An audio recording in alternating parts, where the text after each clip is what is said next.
If you're experiencing server timeout issues on your PlayStation 5, there are several steps you can take to improve your connection. Follow this guide to help boost your server performance. Step 1. Check your internet connection. Ensure that your internet connection is stable and has sufficient speed.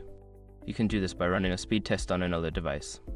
If your speed is low, consider resetting your router or contacting your internet service provider. Step 2. Use a wired connection. For a more stable connection, connect your PS5 directly to your router using an Ethernet cable.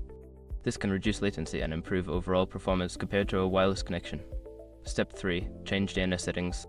Access the network settings on your PS5 and change the DNS settings to a public DNS server such as Google's 8.8, 8.8 and 8.8 4.4. This can help improve response times and reduce timeout issues. Step 4. Update system software. Make sure your PS5 is running the latest system software. Go to Settings, then System Software, and select System Software Update.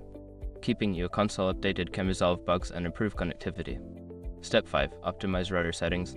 Log into your router settings and enable Quality of Service (QoS) to prioritize gaming traffic. You can also try changing the Wi-Fi channel to reduce interference from other devices. By following these steps, you should see an improvement in your PlayStation 5 server connection and a reduction in timeout issues. Happy gaming!